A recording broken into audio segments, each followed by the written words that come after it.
Olá, minhas irmãs, meus irmãos. Temos a grata satisfação de participar de 3 noites em que nós vamos conversar sobre sinodalidade, palavra-chave escolhida pelo Papa Francisco para dar o rosto da Igreja no terceiro milênio que se inicia. Nós vamos começar logo com a oração do Sínodo, que tem por título Aqui estamos, Espírito Santo. Convido você a rezar junto comigo esta oração, que é de Santo Isidoro de Sevilha, lá dos anos 500, muito usada nos concílios da Igreja no decorrer desses séculos. Podemos acompanhar esta oração.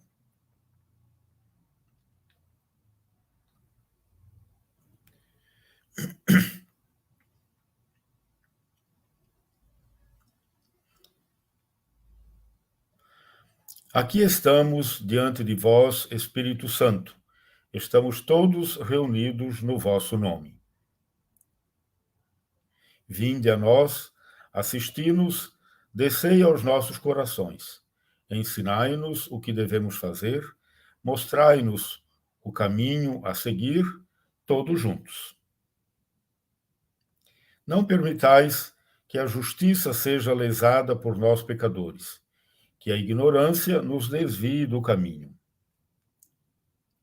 Nem as simpatias humanas nos tornem parciais, para que sejamos um em vós e nunca nos separemos da verdade. Nós vos pedimos a vós, que sempre e em toda parte agis em comunhão com o Pai e o Filho, pelos séculos dos séculos. Amém. Nós queremos iniciar com uma saudação inicial do nosso arcebispo metropolitano, Dom Wilson Tadeu Yenck, de quem temos a grata satisfação de ouvir no início dessas 3 noites sobre sinodalidade. Dom Wilson. Obrigado, Padre Vitor. Quero saudá-lo, que está à frente desse trabalho. Também saudar o Padre Alex, diretor da FACASC, Ismael, que está aí assim na tribuna, pilotando toda a equipe. E quero saudar a todos que participam desta noite, desta reflexão. Para nós é muito, muito importante. Diria mesmo que começamos um tempo novo com esta reflexão, porque a partir do sínodo, sobre a sinodalidade, se quer ver um outro horizonte para a vida e que esse horizonte também possa ser alcançado por nós. É uma primeira iniciativa dentro disso que o Papa nos pede, para que nós, de fato, estejamos atentos e nos envolvamos com esse tema, que aprendamos o máximo possível. Quero saudar também o professor Felipe, que vai nos falar hoje. Nos alegramos muito com a sua presença e colaboração. E desejo a todos um bom proveito, uma noite de profunda reflexão para nós todos. Este é um projeto da Arquidiocese de Florianópolis, junto com a Faculdade Católica de Santa Catarina, FACASC, motivo pelo qual serão sempre professores da Faculdade Católica de Santa Catarina, que serão os mediadores junto dos assessores de cada noite, sendo que na última noite será um professor da FACASC, o próprio assessor da noite. Para cada noite nós teremos sempre uma oração inicial, que já fizemos hoje, e um canto inicial. E no final, mais outro canto final. Dessa maneira também não haverá apenas falas, mas também cantos para nos acompanhar nesta reflexão. Vamos ouvir, então, o canto inicial da noite de hoje, com Márcio Murilo Martins, é um leigo da paróquia Nossa Senhora da Boa Viagem, do Saco dos Limões, aqui em Florianópolis, e é também coordenador do Conselho Arquidiocesano de Ecumenismo e Diálogo Interreligioso, a sigla CADEIR. Bem-vindo, Márcio Murilo, obrigado por essa sua colaboração damos, então, a palavra para você cantar o canto inicial desta noite. Boa noite, estimados, estimadas. Alegria apresento este primeiro canto, conhecido até dentro do movimento ecumênico, principalmente do movimento ecumênico, que é Momento Novo. Momento Novo, esta composição de 1982, em Piracicaba, São Paulo, uma construção coletiva de comunhão, de ministros da Igreja Metodista, tendo à frente Ernesto Barros Cardoso, falecido em 1995, e a composição, a melodia de Tércio Bretanha Juncker.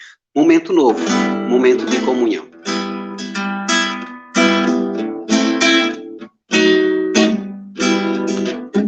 Deus chama a gente para um momento novo, de caminhar junto com seu povo.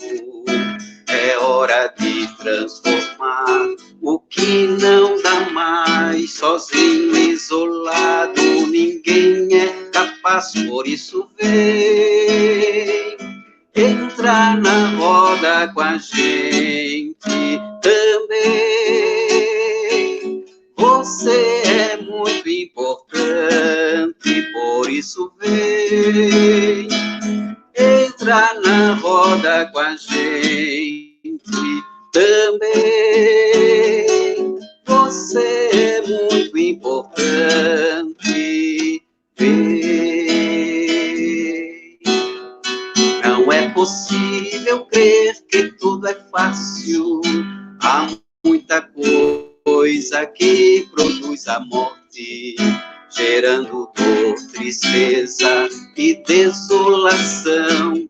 É necessário unir o cordão, por isso vem entrar na roda com a gente também. Você é muito importante, por isso vem entrar na roda com a gente também. Você é muito importante, vem. A força que hoje faz brotar a vida atua em nós pela sua graça. É Deus quem nos convida para trabalhar, o amor repartir e as forças juntar. Por isso vem entrar na roda com a gente também. Você é muito importante, por isso vem entrar na roda com a gente também. Você é muito importante, vem.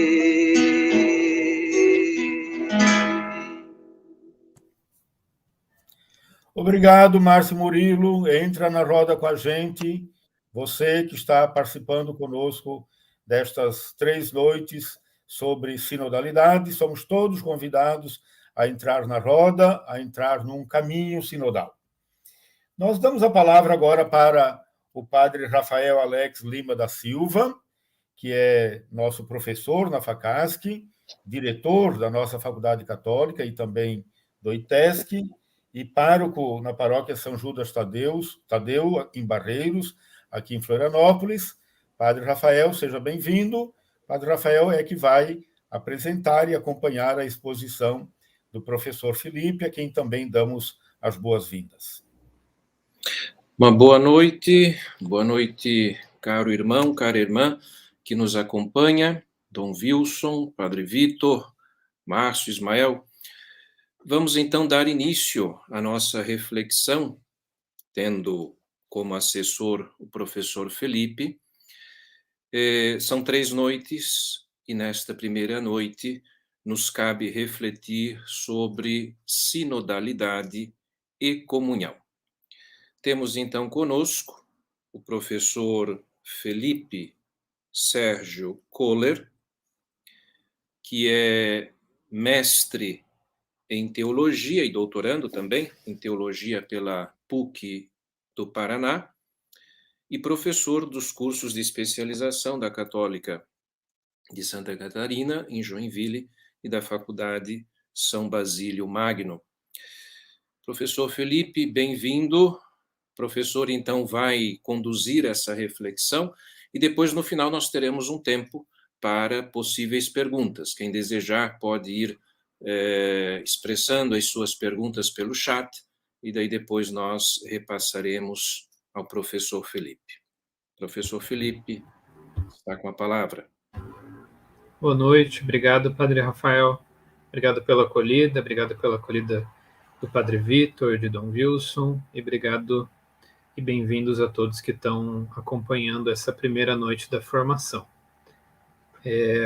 Queria compartilhar aqui minha tela com vocês, para a gente fazendo, então, uma reflexão sobre esse primeiro tema, que é o tema da comunhão, né?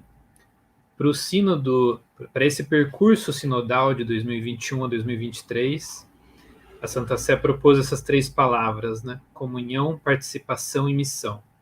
Então, a gente começa da comunhão, que é o fundamento de tudo isso, que é a razão contida na identidade da Igreja, essa razão pela qual a gente opta por um caminho sinodal.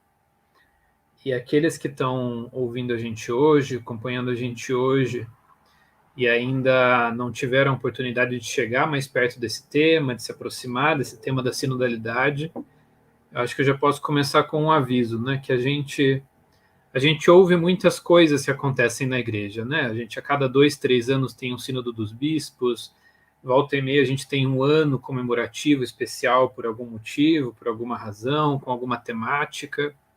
E às vezes nesse fluxo de muitas coisas, de muitos temas diferentes, a gente não consegue pesar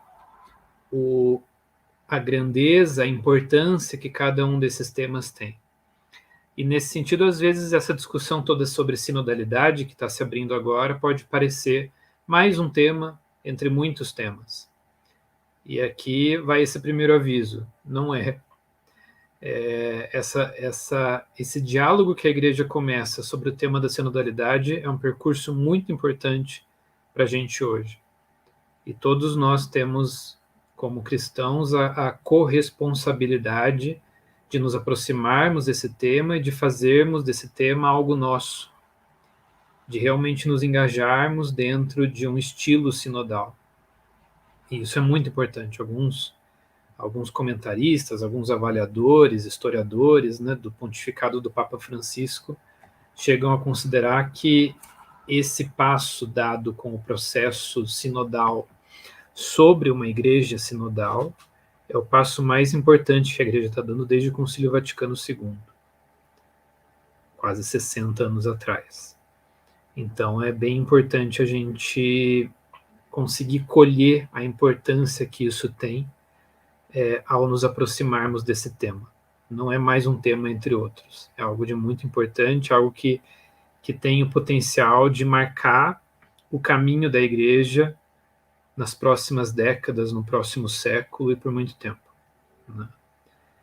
Então hoje a gente começa com esse tema da comunhão, como que a sinodalidade está ligada à comunhão. Mas como é a primeira noite dessas nossas 3 noites, eu me permito também fazer uma pequena introdução sobre o tema da sinodalidade. Sínodo é uma palavra grega que significa caminho junto, caminhar juntos, né?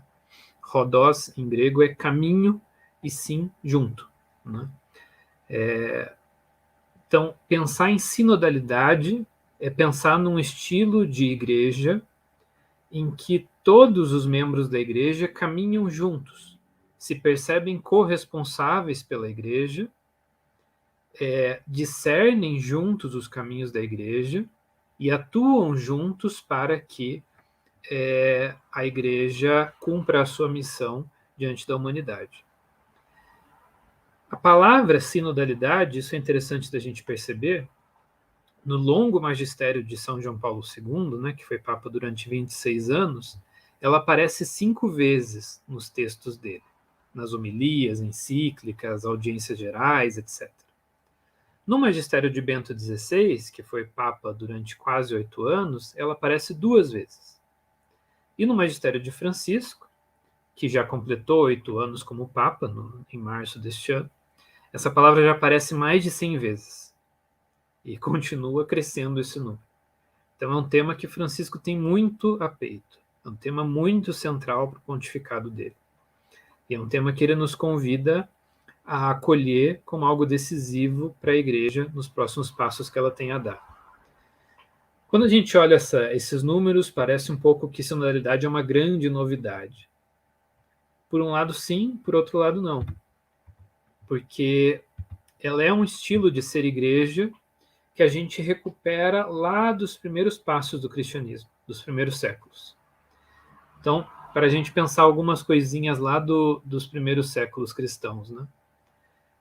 Por exemplo, Inácio de Antioquia, no século II, então ali 100 anos depois de Jesus, né? Quando ele se dirige à comunidade de Éfeso, ele chama os membros da comunidade de sinodói, aqueles que caminham juntos, os companheiros de viagem. E são companheiros de viagem, caminham todos juntos em virtude da dignidade batismal e da amizade com Cristo. Então, a gente está falando de alguém que é da primeira geração depois dos apóstolos, né? Inácio de Antioquia. Cipriano de Cartago, que foi bispo no norte da África, né? Cartago era uma cidade do norte da África.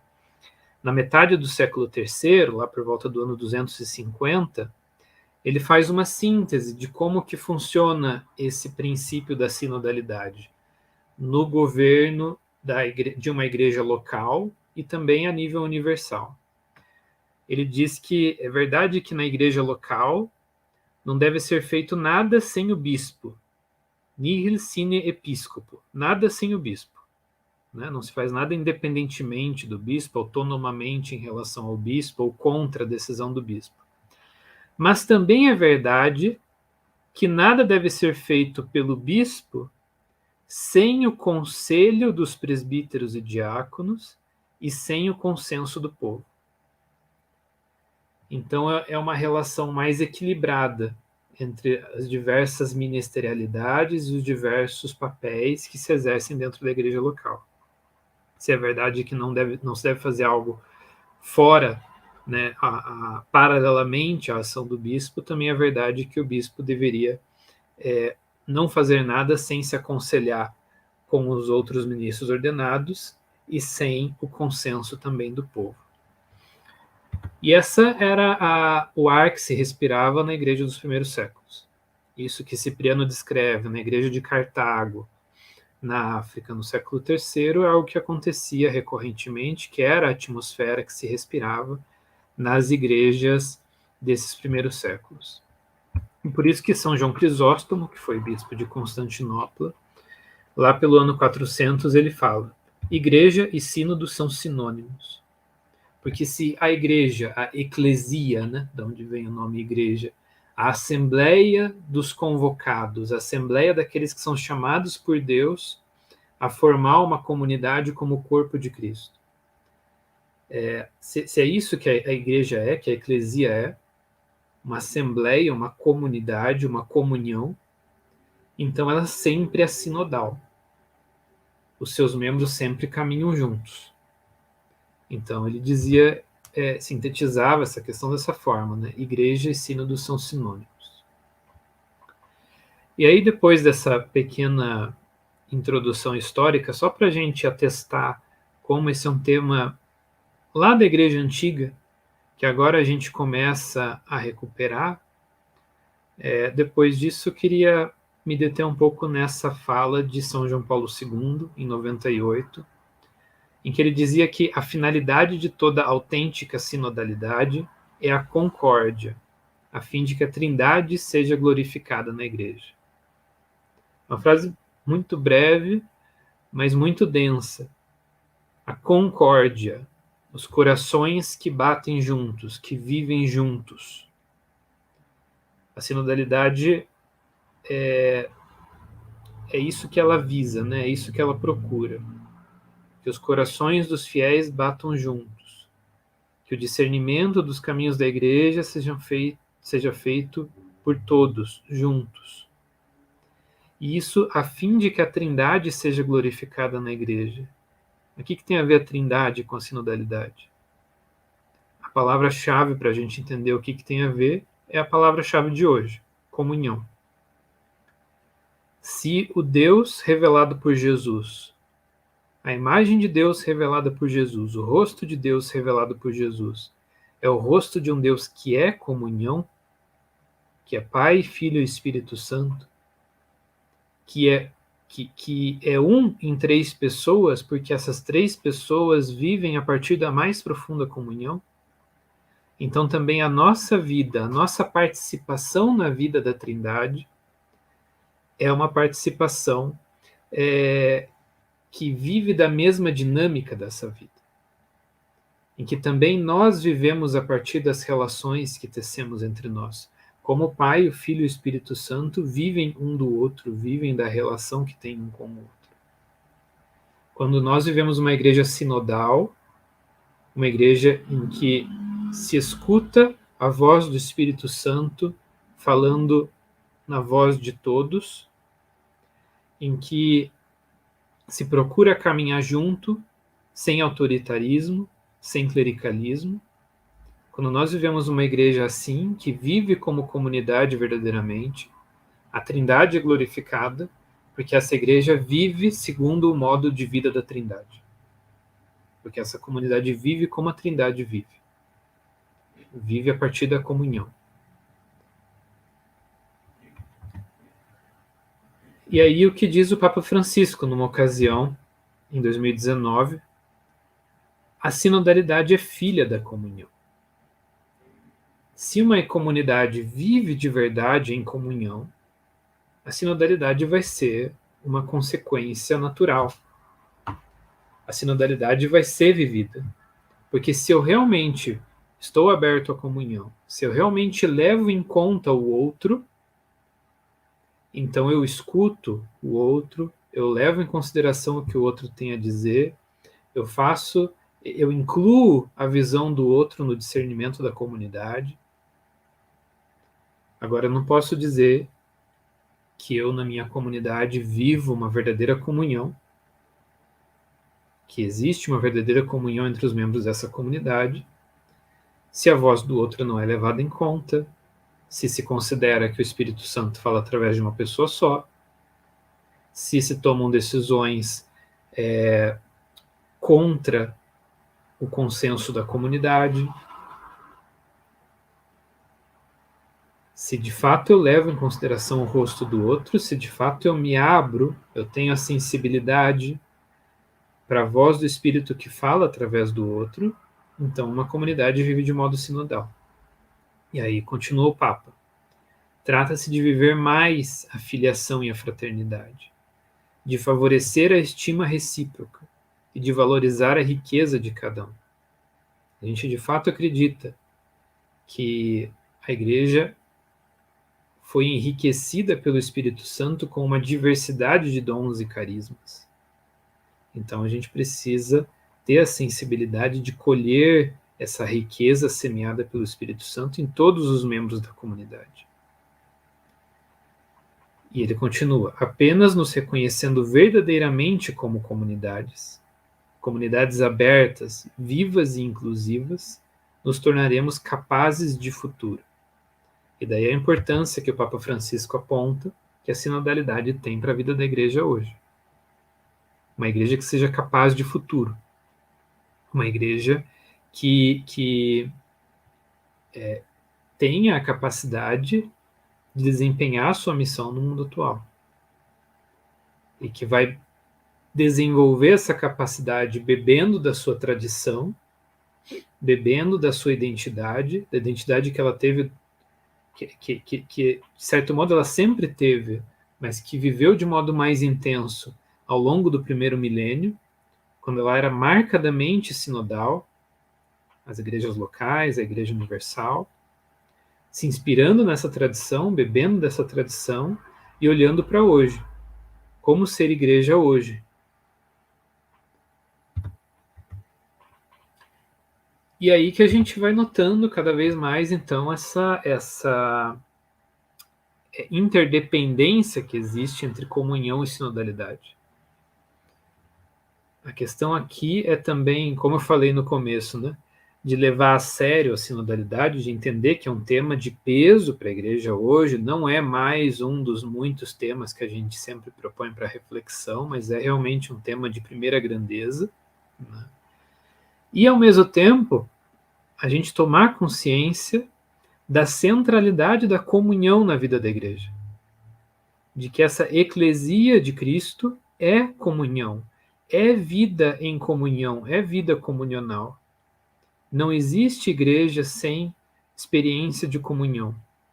Ou existe só uma casca, só uma igreja morta, se não existe experiência de comunhão. Esse é o centro da vida cristã. Aqui nessa imagem do ateliê do padre Marco Rupnik, a gente vê o crucificado, que ao mesmo tempo é mesa, alimenta os seus, alimenta os discípulos, e a igreja, Maria na iconografia tradicional cristã, sempre a imagem da igreja, junto do lado aberto do seu esposo de Cristo, a igreja esposa de Cristo, que recolhe a vida que escorre pelo lado aberto nesse cálice, e esse cálice é a vida da igreja, é a vida da comunidade, é a vida que faz com que os discípulos vivam em comunhão ao redor da mesma mesa.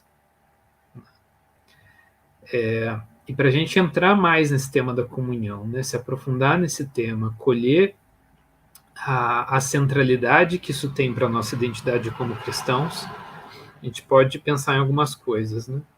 Por exemplo, na liturgia, na celebração da Eucaristia, na apresentação dos dons, no ofertório, né?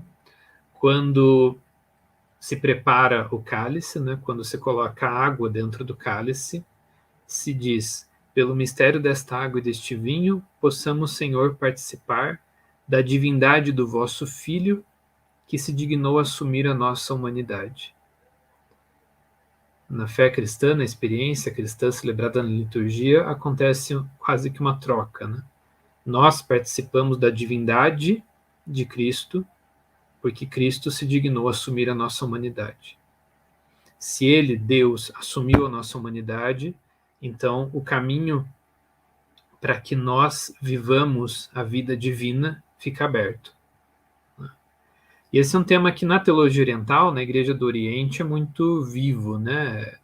A gente, no Ocidente, ouve falar menos, fala menos nesses termos, mas no Oriente se fala muito em deificação ou divinização.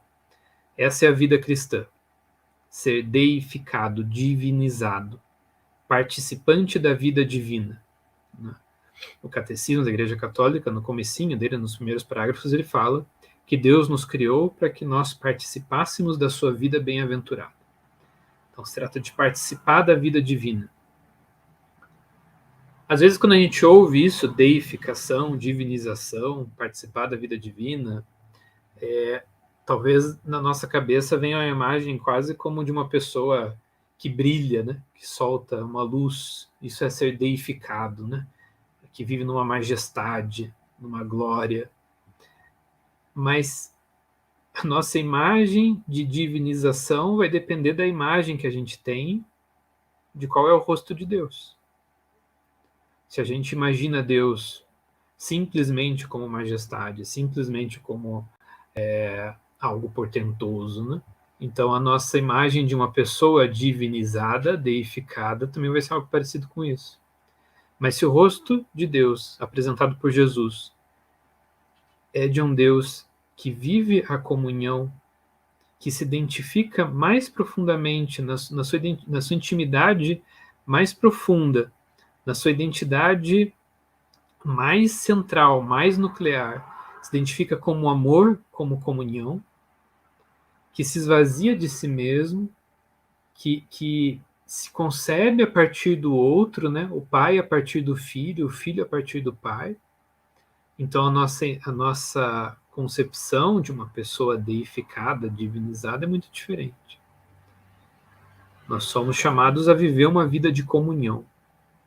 não a soltar brilhos e raios por aí. Não é isso que significa deificação, né, ou divinização para os padres do Oriente, né? É viver a vida como comunhão. Os padres capadócios, né, São Gregório, São Basílio, eles diziam que Deus não compartilha conosco a sua essência, mas o seu modo de ser. Isso é muito importante. O que Deus compartilha conosco é o seu modo de existir. E o modo de existir de Deus é a comunhão. Na Trindade, Pai, Filho e Espírito Santo, um vive a partir do outro. Um se entende a partir do outro. Um colhe a sua identidade do outro. Né? E aí é interessante, porque aqui a gente tem uma outra dificuldade. Se sinodalidade é um tema lá da Igreja Antiga, que a gente esqueceu por muito tempo, se a centralidade da comunhão na vida da Igreja é algo que a gente também tem dificuldade de enxergar, de colher, também a Trindade costuma ser para a gente mais um problema do que uma solução, né? Se alguém está assistindo e é catequista, né? Quando diz no livrinho lá que hoje é dia de falar de Trindade, já começa a suar frio, né? Meu Deus do céu, como é que eu vou falar disso para os catequizandos? É a mesma coisa, muitas vezes, os padres ou diáconos, quando é o domingo da Santíssima Trindade, vão ter que fazer uma homilia sobre isso. A gente acabou marginalizando muito o tema da Trindade na nossa vida de fé, na nossa experiência de fé. A gente sabe que existe, a gente sabe mais ou menos do que se trata, mas no dia a dia parece que é algo marginal, algo que não faz diferença nenhuma, que talvez até mais atrapalhe do que ajuda falar de Trindade. Mas aí tem um sintoma de algo muito perigoso para a gente. Porque, como diz o Catecismo da Igreja Católica, aqui na tela, o mistério da Santíssima Trindade é um mistério central da fé e da vida cristã. É o mistério de Deus em si mesmo. E, portanto, é a fonte de todos os outros mistérios da fé e a luz que ilumina todos os outros mistérios da fé. A Trindade é o ensinamento mais fundamental e essencial na hierarquia das verdades da fé. Ela está no centro de toda a doutrina cristã, a Trindade. Não é um detalhezinho enciclopédico, uma curiosidade, mas é o centro de tudo. Jesus veio revelar um Deus que é a comunhão. Veio comunicar esse Deus, comunicando uma vida de comunhão no Filho com o Pai, pelo Espírito Santo. Trindade não é um assunto que, quando a gente pega a Escritura, quando pega o Novo Testamento, a gente fica tentando achar uma pistinha aqui ou ali da doutrina da Trindade. Olha, aqui parece que fala um pouco da Trindade. A Trindade é o tema fundamental do Novo Testamento. O tempo inteiro Jesus se dirige ao Pai, o tempo inteiro Jesus mostra que ele entende a si mesmo só a partir do Pai. Que a vida dele é a vida do Pai. A relação entre o Pai e Jesus é algo que está no centro de todo o Novo Testamento. E nós somos chamados a participar da vida de Cristo para nos dirigirmos a Deus como Pai. E essa relação acontece no Espírito Santo. Ou seja, nós somos chamados, como a gente dizia, a participar da vida da Trindade. A participar de uma vida que é comunhão. Porque não é uma questão de matemática a Trindade.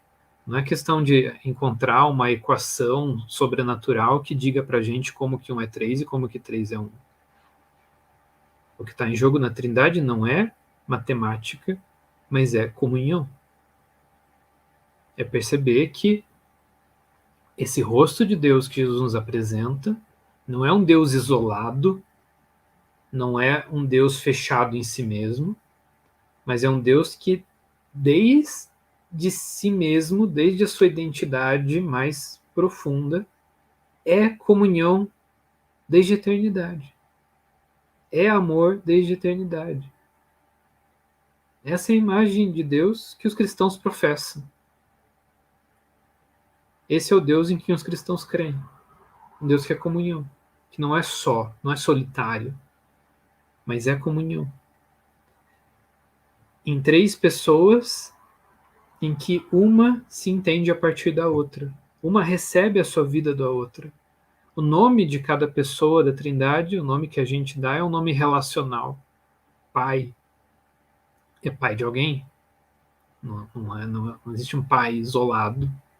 É pai de alguém. Filho é filho de alguém. O Espírito é o sopro que alguém sopra. Isso a gente vê concretamente na vida de Jesus no Evangelho. A minha doutrina não é minha, é do meu Pai que me enviou. As obras que eu faço não são minhas, é meu Pai que as realiza em mim. Assim como o Pai me enviou, também vos envio. Se o Papa Francisco fala para a gente não ser uma igreja autorreferencial, uma igreja que só olha para si mesma, que só fala de si mesma, curvada sobre si mesma, em Jesus está justamente um modo de viver que é o contrário da autorreferencialidade. Jesus aponta para o Pai o tempo inteiro. Jesus é transparente para o Pai. Na sua vida, Jesus não deseja manifestar a si mesmo, mas manifesta apenas o Pai. E aí, Filipe, na ceia, no Evangelho de João, quando pergunta para Jesus, mostra-nos o Pai, isso nos basta.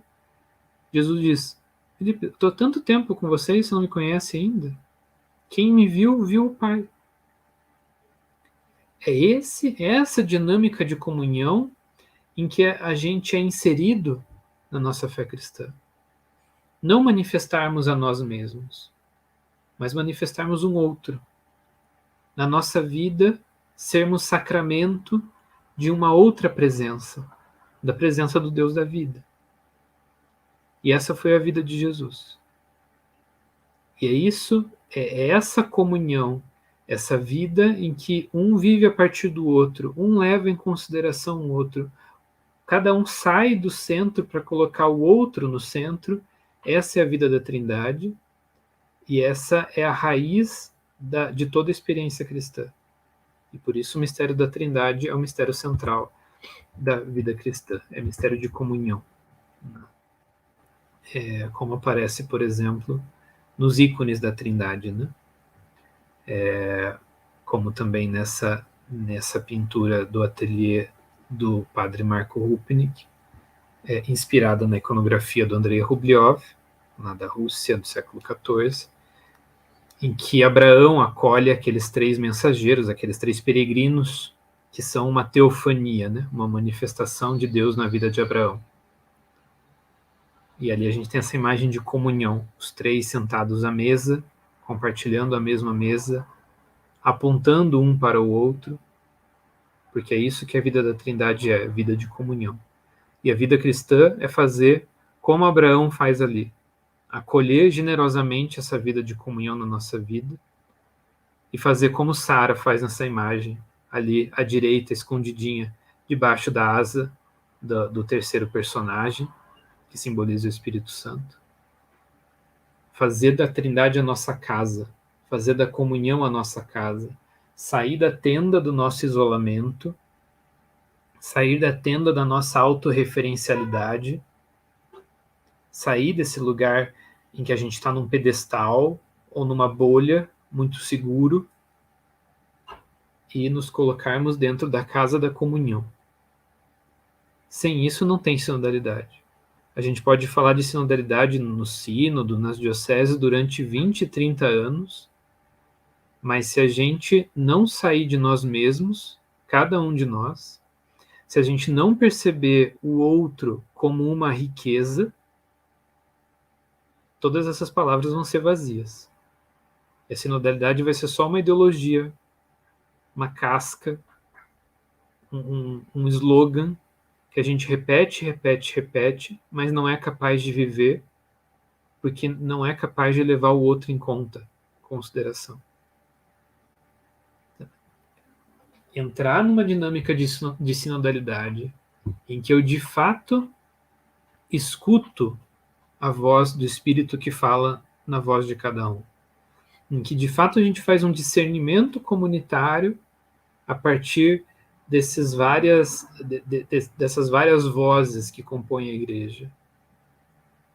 isso não é um peso, isso não é um dobrar-se à voz do outro. Puxa, que pena que eu não posso mandar sozinho na minha pastoral, que pena que eu não posso mandar sozinho na minha paróquia, eu tenho que escutar o outro agora. Não, é uma riqueza enorme que a gente se perceba corresponsável, que o fardo não esteja todo sobre uma pessoa só, que a gente tenha a sensibilidade e o discernimento de escutar o Espírito Santo na vida dos outros, de encontrar ali, muitas vezes, talvez em pessoas que a gente nunca tinha parado para ouvir, uma resposta para alguma dificuldade pastoral da nossa comunidade, de colocar essas vozes uma diante da outra e fazer com que elas vão amadurecendo umas às outras, para chegar num cenário novo. Porque não se trata de discutir, o Papa Francisco sempre enfatiza muito isso, não se trata de discutir como se fosse num parlamento, um partido ganhar sobre o outro, cada um vê quem tem um argumento melhor para destruir o outro e impor a própria ideia. Mas é realmente fazer um caminho conjunto, comum, comunitário, comunional, em que eu expresso aquilo que eu discerni que o Espírito Santo fala para mim, mas já expresso colocando essa voz dentro de um mosaico de vozes, como uma pedra de um mosaico. E talvez quando eu me afastar e olhar o mosaico todo, essa figura que vai ser formada não é exatamente aquilo que eu tinha proposto, mas aquela pedra foi levada em consideração para formar essa figura. E não se teria chegado a essa figura do todo sem cada pedra. Mesmo que uma pedra pareça o contrário daquilo que a figura agora diz.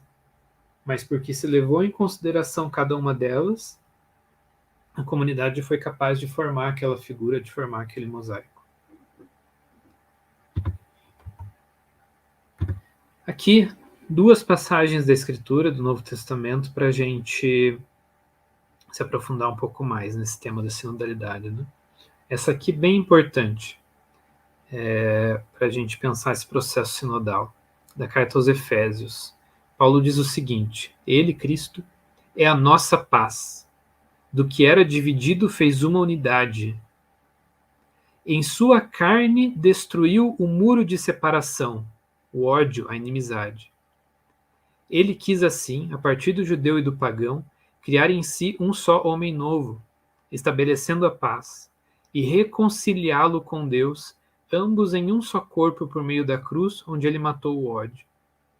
E é graças a ele que uns e outros, num só Espírito, temos acesso ao Pai. É nele que vós também sois todos juntos, integrados na construção, para vos tornardes morada de Deus pelo Espírito. Veja, através da salvação que Cristo nos proporcionou, nós temos acesso ao Pai num só Espírito, juntos. Somos integrados no edifício eclesial, nos tornamos morada de Deus, todos juntos. A nossa relação com Deus passa pelo outro. Não é eu, individualmente, que sou morada do Espírito Santo. Mas somos nós, juntos, o lugar em que o Espírito se manifesta. Nós somos um só corpo, um só homem novo, porque Cristo destruiu o muro que nos separava, que, para o contexto da época do povo de Israel, era sobretudo o muro que separava judeus e pagãos. Mas Cristo pôs abaixo todo o muro. Também os muros que nos dividem em nossas funções, em nossos mistérios.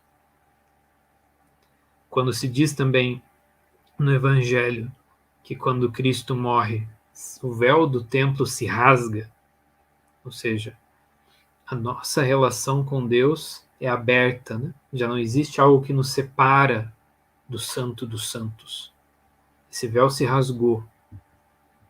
Esse véu que nos separava de Deus e o muro de que Paulo fala, que nos separa dos nossos irmãos, são a mesma coisa. O véu só se rasga porque esse muro cai. E só quando a gente, então, entra em comunhão com o irmão, é que nós temos acesso ao Pai. E aí, também, não só Paulo, mas João, nas suas cartas, fala muito disso, né? É no capítulo 4 da primeira carta de João que aparece as duas únicas vezes na Escritura a frase Deus é amor, né? E nesse mesmo capítulo, João, com uma precisão, com uma clareza muito profunda, ele diz: ninguém jamais contemplou a Deus. Mas se nós nos amarmos uns aos outros, Deus permanece em nós e o seu amor em nós é perfeito.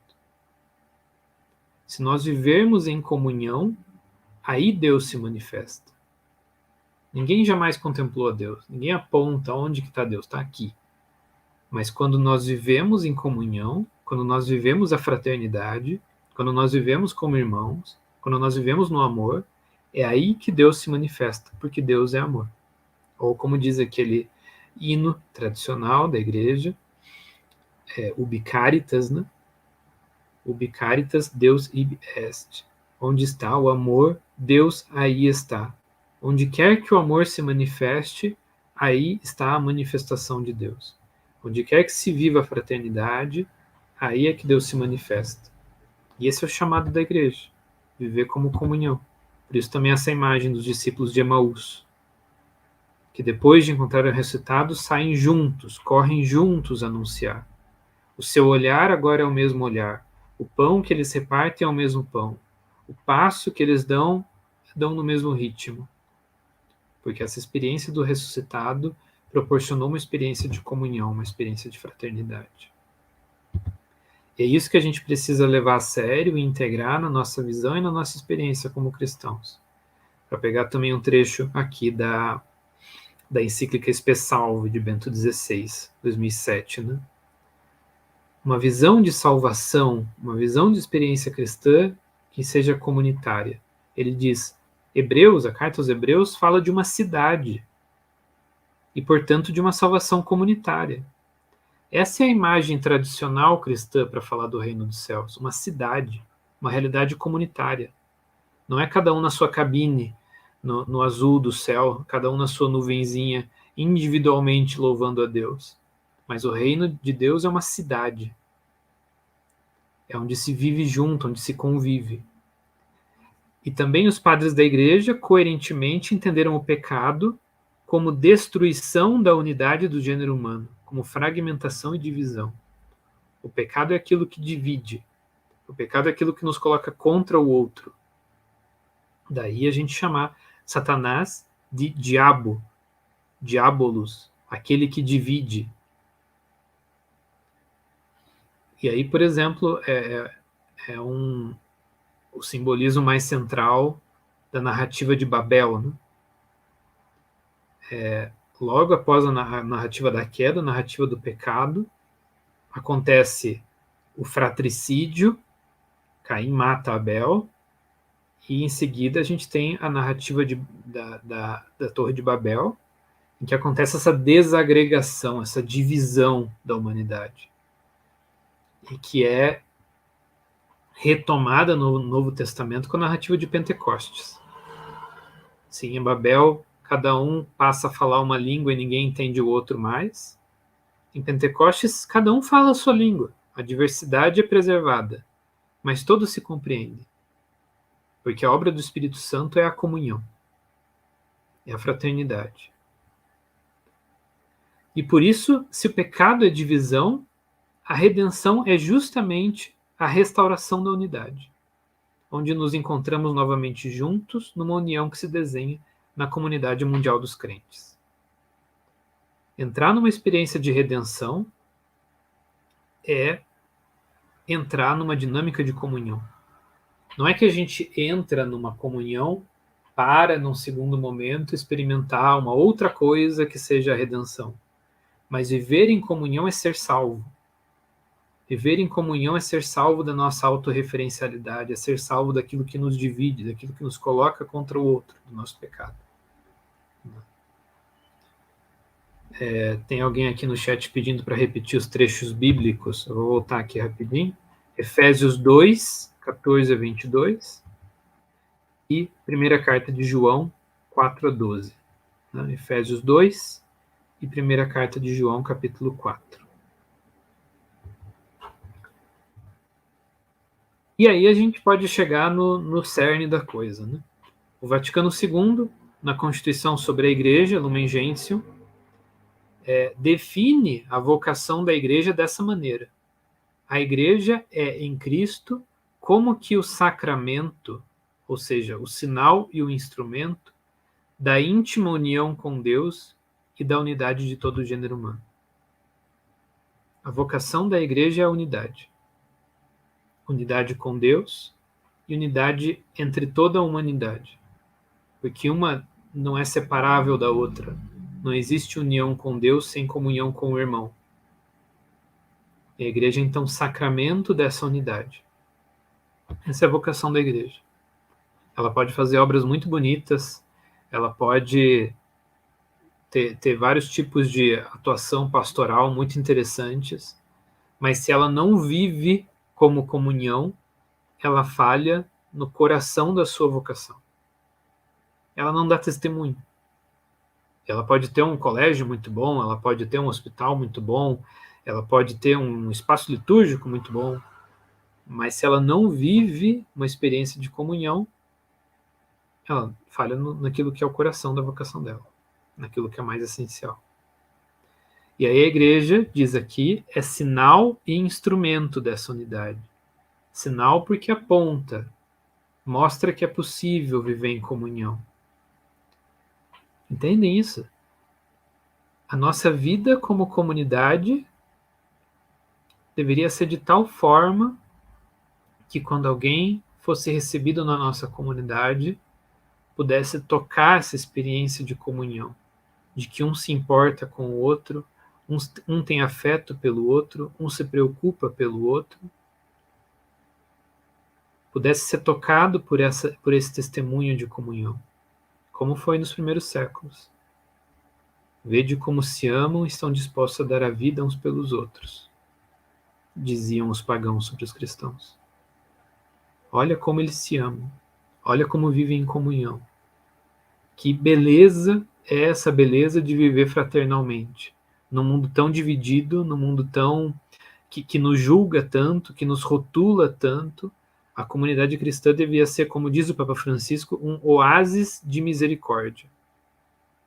Oásis de misericórdia. No deserto do julgamento, no deserto da divisão, a comunidade cristã é oásis, é água fresca de comunhão e de misericórdia.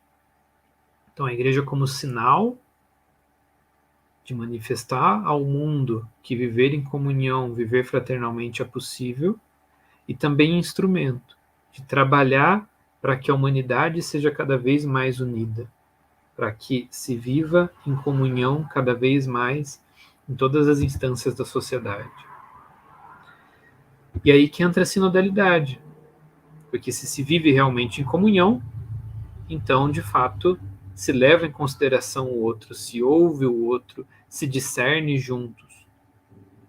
E aí o documento preparatório para esse nosso sínodo diz o seguinte: praticar a sinodalidade é hoje para a Igreja a maneira mais evidente de ser sacramento universal da salvação e sinal e instrumento da íntima união com Deus e da unidade de todo o gênero humano. Retoma esses trechos da Lumen Gentium e diz: realizar isso hoje, tornar isso concreto hoje, é possível se a gente acolher um modo de viver como igreja sinodalmente. Então, pensar a sinodalidade em comunhão exige isso da gente. Reconhecer a comunhão como tema central da fé cristã. Se uma pregação não conduz à vida de comunhão, se a catequese, a iniciação cristã não conduz à vida de comunhão, se qualquer tipo de estudo, de formação, não coloca a comunhão no centro, se a experiência litúrgica não é experiência de comunhão, então a gente está errando o alvo.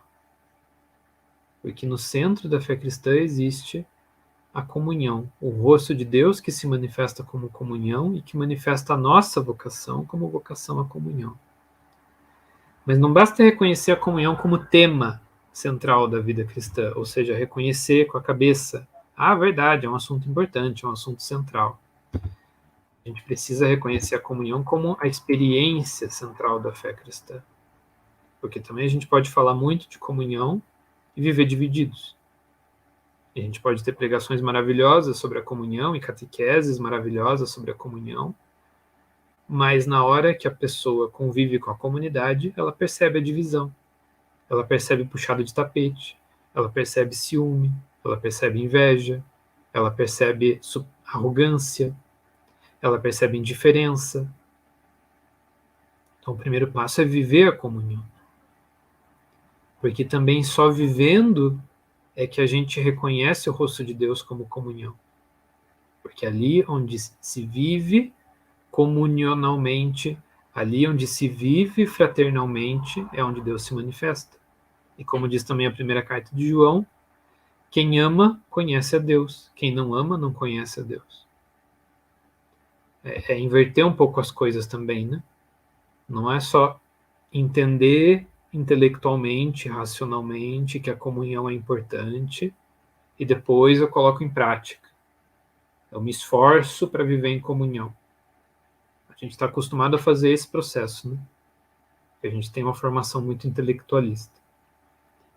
Mas a gente precisa inverter um pouco as coisas. Começar pela comunhão, começar pela abertura ao outro, começar se tornando mais sensível ao outro, começar escutando o outro, começar se aproximando do outro, começar com um gesto de compaixão, levando o outro em consideração, acolhendo a riqueza que o outro é. E quando a gente começa a fazer esse caminho, também o rosto de Deus, que é rosto de comunhão, vai se desvelando para nós cada vez mais. Obrigado. Agora espero aí as reações e as perguntas de vocês para a gente conversar um pouco sobre esse assunto.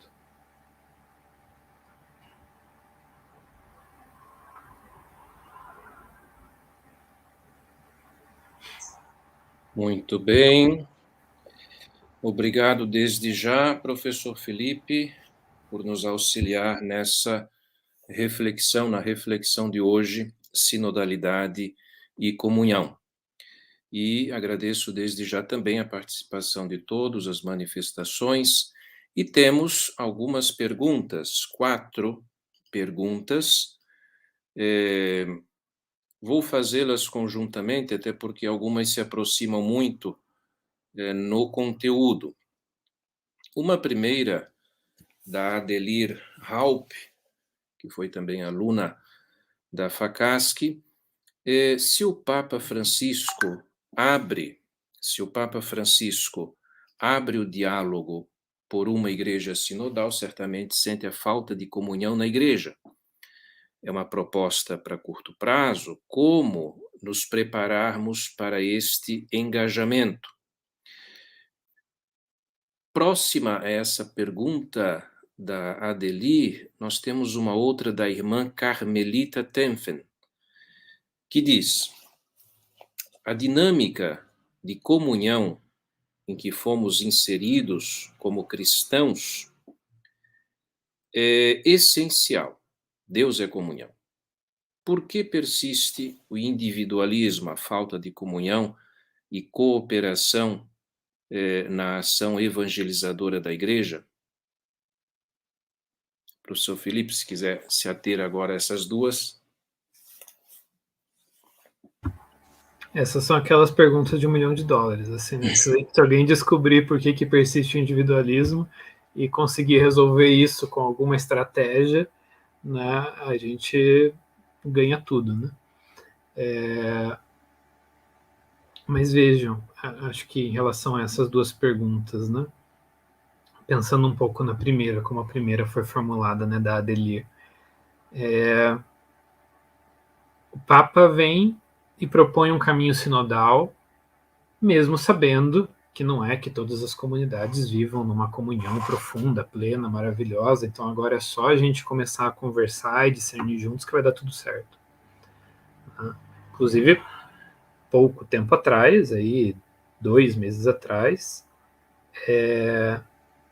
ele publicou aquele motu próprio, Traditionis Custodes, sobre a reforma litúrgica, né, sobre o rito romano como única lex orandi da Igreja Latina, e isso dentro de um contexto de percepção de rachaduras na comunhão da Igreja, né? Justamente como uma resposta para que a Igreja se centre na mesma comunhão, né? Então, é claro que não é essa a lógica, né? A gente já vive muito bem em comunhão, então agora a gente pode começar a ouvir uns aos outros. Mas é justamente a dinâmica que eu falava agora no final, né? É um processo de começar também a exercitarmos-nos na sinodalidade, né? Chacoalhar um pouco a gente, cada comunidade, isso é interessante nesse processo sinodal, porque não é restrito a um evento entre 150, 200 bispos lá no Vaticano, mas envolve a igreja toda, desde da comunidade mais pequena, a paróquia, a diocese, a conferência episcopal, a igreja no país e tudo mais, né, para que a gente comece a se exercitar numa lógica sinodal. A gente já tem experiências mais fecundas disso aqui e ali, né? A gente precisa realmente acolher isso como algo que vem da identidade mais profunda da igreja e que se oferece como um caminho para a gente ser igreja hoje. Então, a proposta para curto prazo, o sínodo, apesar de ser um processo bem mais longo do que costuma ser os nossos sínodos, ele, em certa medida, é algo de curto prazo, né, esse processo, né, 2023, 2024, é pouco tempo. Mas é algo que pretende chacoalhar o modo como a gente percebe e vive como igreja no longo prazo. E semeando esse exercício de sinodalidade para que a gente, de fato, acolha isso nas nossas comunidades. E aí a irmã Carmelita identificou bem o que impede a gente de acolher essa dinâmica nas nossas comunidades. O individualismo, a falta de comunhão, a falta de cooperação, né?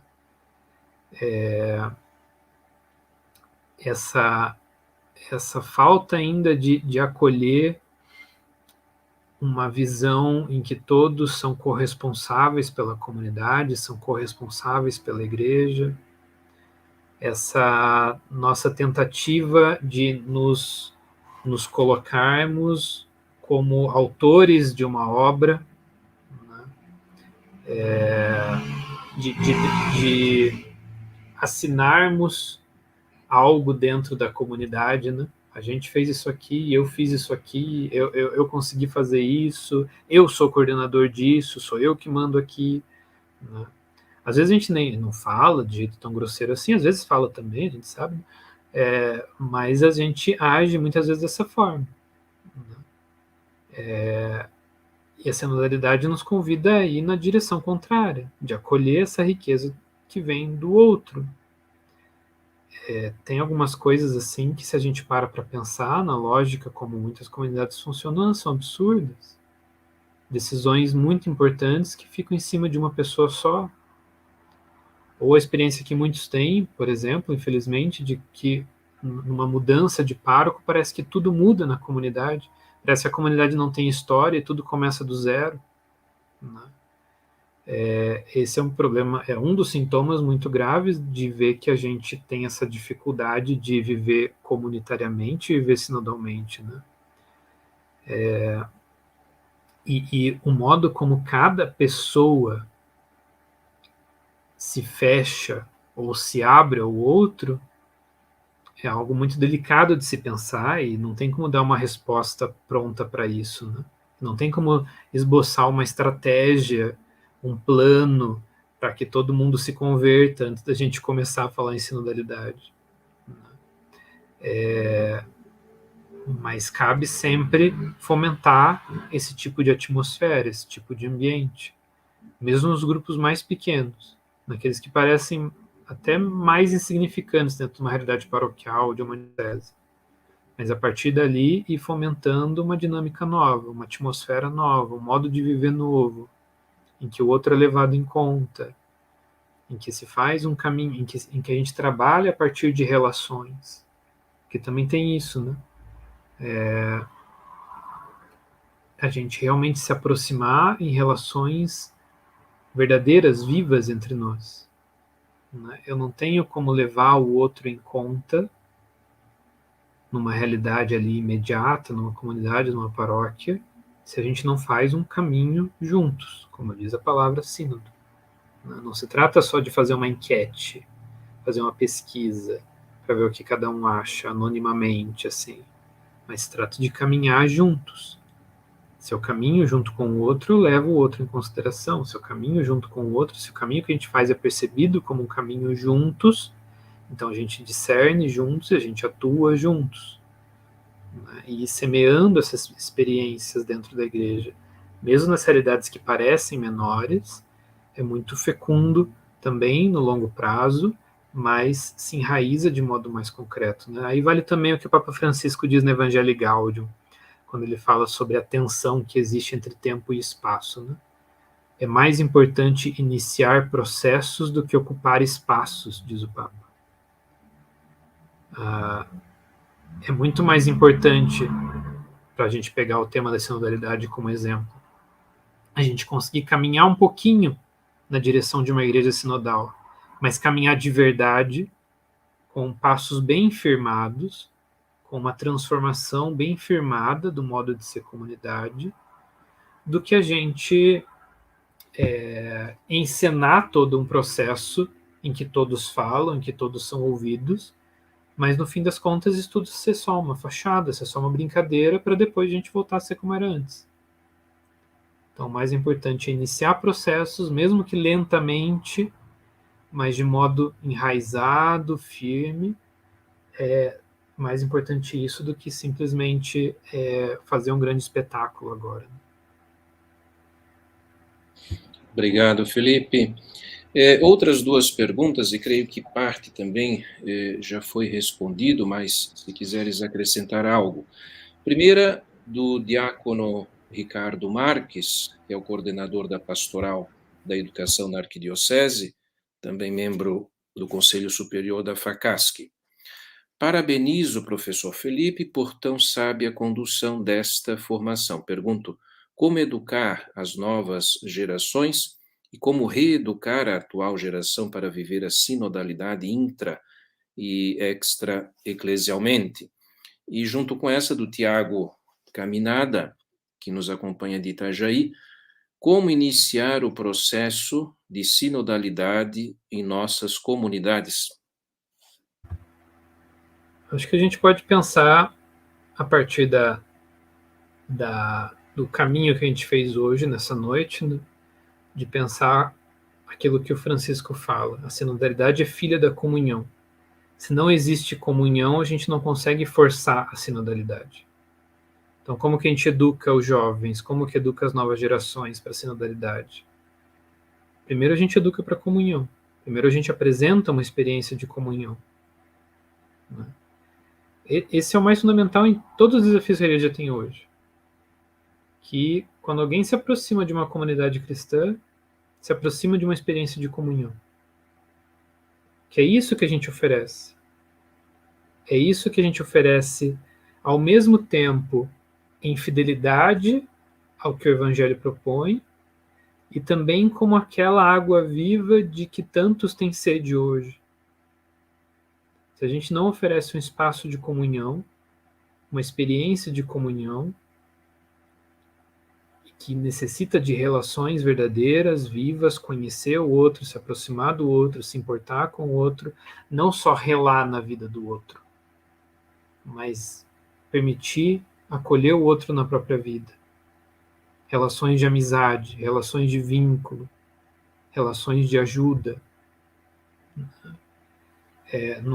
numa experiência de iniciação cristã, num grupo de jovens, num trabalho com famílias, em qualquer ambiente desses, a gente pode oferecer muitas coisas, mas se não oferece essa experiência de comunhão, a gente falta com o principal. Tem uma pesquisa interessante que foi feita na Europa sobre como que... sobre a iniciação cristã de adultos, né? Os adultos que buscam a iniciação cristã hoje na Europa, buscam por quê? Qual a experiência que levou eles a pedir para serem batizados ou para serem crismados e participarem da Eucaristia? Essa pesquisa identificou 3 razões principais, 3 experiências muito comuns que levaram as pessoas a pedirem a iniciação cristã. Uma delas é uma experiência de luto muito forte, de dor muito forte. A pessoa se sente ali sem chão e a proximidade de uma comunidade é vista como atrativa nesse momento. E aí a pessoa chega mais perto dessa experiência de comunidade. A segunda, é por um interesse cultural ou doutrinal na igreja. Então a pessoa foi lá, se aprofundou mais sobre o cristianismo, se convenceu de algumas coisas, achou o cristianismo uma ideia interessante, uma coisa bonita, e daí foi até uma comunidade e pediu para fazer iniciação cristã. E o terceiro caso comum é quando uma pessoa tem relações com cristãos. Então, alguém tem amigos que participam de uma comunidade, alguém se casa com um cristão, com uma cristã, aí essa pessoa vai lá e por causa dessas experiências de relação, também pede para entrar na comunidade, pede para fazer iniciação cristã. E além de descobrir que esses são os 3 casos mais comuns, essa pesquisa também viu que depois que a pessoa faz iniciação cristã, qual desses 3 tipos é aquele que permanece na comunidade? É a experiência que fica. E se percebeu que a experiência que mais permanece, que mais fica, é a do terceiro caso. Quando a pessoa está envolvida por relações. Quando a pessoa vive com seus amigos, com as pessoas com quem convive, vive também como comunidade cristã. Porque a experiência do luto, por mais dolorosa que seja e dramática que seja, em algum momento a poeira baixa. E também o interesse cultural e doutrinal, por mais sólido que ele pareça no primeiro momento, sem o vínculo, sem a experiência de comunidade, ele também vai enfraquecendo. Então, oferecer uma experiência de comunhão, de comunidade, de fraternidade viva, verdadeira, é o passo indispensável para que também isso se expresse como sinodalidade, né? Muito bem, obrigado, professor Felipe. Já estamos avançando um pouco no tempo. Nós temos ainda uma última pergunta que vai ficar para amanhã. Então, talvez amanhã no início, uma última pergunta, o professor Felipe poderá tratar dela amanhã. Obrigado, Felipe, por nos ajudar nesta noite. Passo, então, a palavra ao padre Vitor. Muito obrigado, professor Felipe. Então, essa foi a primeira noite, e como nós lemos na Sagrada Escritura, Deus viu que era bom. E nós também podemos dizer que esta foi a primeira noite, vimos e experimentamos que foi muito bom, e podemos então também sonhar que amanhã e depois serão 2 noites bastante profundas, formativas, que nos ajudam a entrar nesse caminho sinodal proposto pelo Papa Francisco. O lema, o tema do Sínodo dos Bispos de 2023 é por uma igreja sinodal, comunhão, participação e missão. Então, o tema de hoje foi sinodalidade e comunhão. Amanhã nós teremos com Célia de Guarulhos, que é membro da Comissão Nacional dos Leigos do Brasil, Leigos e Leigas do Brasil, vai nos falar sobre sinodalidade e participação. E na sexta-feira, o padre Ademir Aing, da Diocese de Tubarão, professor da FACASC, nos fala sobre sinodalidade e missão. Assim a gente vai conhecendo um pouco mais o que significa sinodalidade, essa grande proposta do Papa Francisco para todo o terceiro milênio. É uma espécie de retomada da igreja dos primeiros séculos, do primeiro milênio, principalmente dos primeiros séculos, como o professor Felipe acabou de mostrar, em que a igreja vivia mais concretamente a comunhão. Igreja é comunhão. Ou na palavra de São João Crisóstomo, dos anos 400, igreja é sínodo, igreja é caminho conjunto, caminhada comum.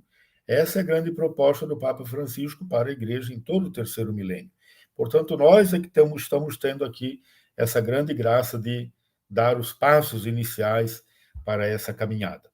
Fica o convite, então, para você, minha irmã, meu irmão, para participar conosco ainda amanhã e depois de amanhã. Mais uma vez agradeço a você, professor Felipe, de Curitiba, pela exposição tão bem feita, tão profunda e também tão animadora, né?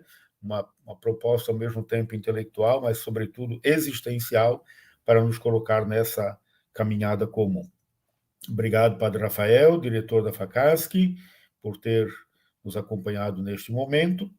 Vamos para um canto final com o Márcio Murilo, canto final dessa nossa primeira noite. Estimados e estimadas, mais uma vez, como disse o Padre Vítor, e estamos estudando, eu me inspirei ao propor este segundo canto para esta noite, exatamente na igreja primitiva, a igreja dos primeiros séculos. Em Atos dos Apóstolos, nós temos grandes referências. A composição é do saudoso Dom Carlos Alberto Navarro, já falecido em 2003, como arcebispo de Niterói, no Rio de Janeiro, e do grande Valdeci Farias, falecido também em 1989, no Rio de Janeiro, cearense, que viveu muito tempo no Rio. Grande composição que apareceu lá em 1975, no rol de missa da campanha da fraternidade daquele ano, 1975. Fraternidade é repartir. E este canto ainda está presente entre nós, nas nossas comunidades. É o canto de oferendas daquela celebração. Os cristãos tinham tudo em comum. Os cristãos tinham tudo em comum. Dividiam seus bens com alegria. Deus espera que os dons de cada um se repartam com amor no dia a dia. Deus espera que os dons de cada um se repartam com amor no dia a dia. Deus criou este mundo para todos. Quem tem mais é chamado a repartir. Com os outros o pão, a instrução e o progresso, fazer o irmão sorrir. Os cristãos tinham tudo em comum. Dividiam seus bens com alegria. Deus espera que os dons de cada um se repartam com amor no dia a dia. Deus espera que os dons de cada um se repartam com amor no dia a dia.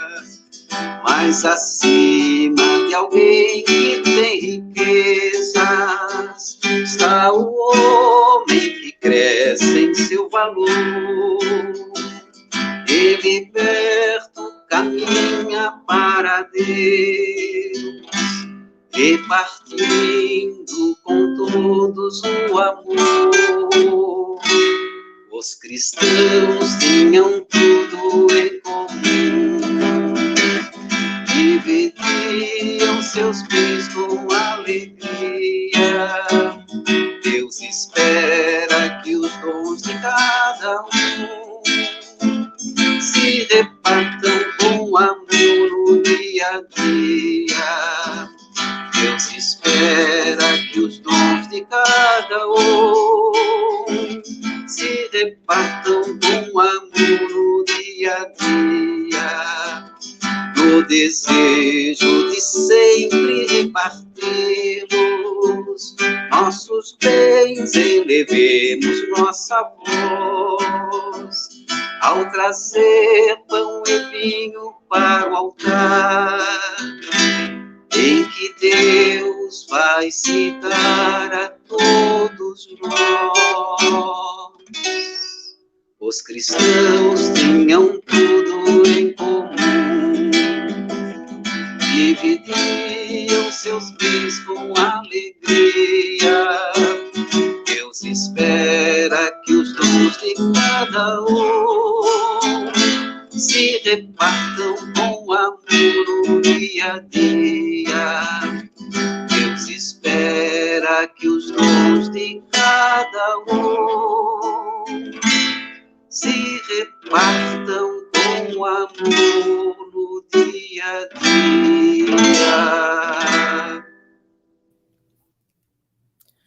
Obrigado, Márcio Murilo Martins.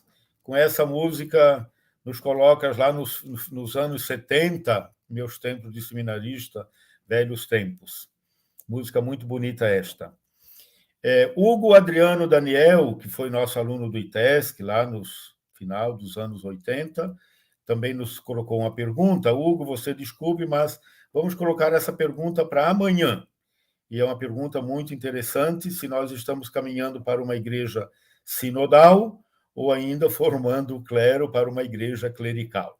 Amanhã nós colocamos essa pergunta e a Célia ou alguém poderá responder para você. Agradecemos a presença de todos, professor Felipe, padre Rafael, Márcio Murilo, Dom Wilson. Agradecemos também ao Ismael, da nossa assessoria de comunicação da Arquidiocese, que está aí nos bastidores conduzindo tudo isso. Então, Ismael, pega logo essa pergunta e guarda para colocá-la no dia de amanhã. Uma boa noite a todos e a todas. Desejamos uma boa noite, um bom descanso. Nos encontramos amanhã. Abençoe-nos o nosso Deus, que é Pai e Filho e Espírito Santo. Amém.